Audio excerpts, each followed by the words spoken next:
آج ہم انشاءاللہ عشاء کی سنتوں کے بارے میں پڑھیں گے. عشاء سے پہلے کی 4 سنتیں کسی صحیح حدیث سے ثابت نہیں ہیں.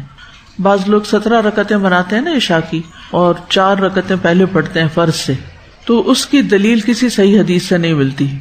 ہاں، فرض کے بعد 2 رکعات کی دلیل موجود ہے. صحیح بخاری میں ابن عمر رضی اللہ عنہما سے روایت ہے، انہوں نے فرمایا، میں نے نبی صلی اللہ علیہ وسلم کے ساتھ ظہر سے پہلے 2 رکعتیں، ظہر کے بعد 2 رکعتیں، مغرب کے بعد 2 رکعتیں، عشاء کے بعد 2 رکعتیں اور جمعہ کے بعد 2 رکعتیں پڑھی، جبکہ مغرب اور عشاء کی سنتیں آپ اپنے گھر میں پڑھتے تھے. مغرب اور عشاء کی سنتیں آپ اپنے گھر میں پڑھتے تھے، لیکن ابن عمر کو موقع ملا کہ انہوں نے آپ کے ساتھ بھی پڑھی. تو نبی صلی اللہ علیہ وسلم سے عشاء کے بعد 2 رکعت پڑھنا یوں ثابت ہے، لیکن آپ کبھی 4 رکعت بھی ادا کرتے تھے.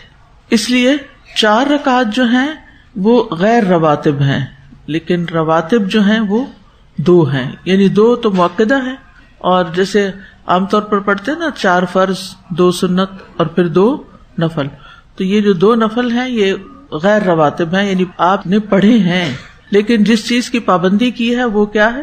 2 سنتوں کی. عبداللہ بن عباس کہتے ہیں کہ میں نے اپنی خالہ ام المؤمنین میمونہ بنت حارث رضی اللہ عنہا کے ہاں رات گزاری، یعنی ان کے گھر میں، جو نبی صلی اللہ علیہ وسلم کی اہلیہ تھی.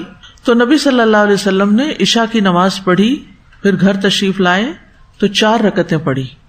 ٹھیک ہے، تو پھر 4 رکعتیں پڑھی. لیکن وہ جو ایک فضیلت آتی ہے نا عشاء کی نماز کے بعد 4 رکعتیں پڑھنے کی کہ وہ لیلۃ القدر کے برابر ہے، وہ روایت ضعیف ہے.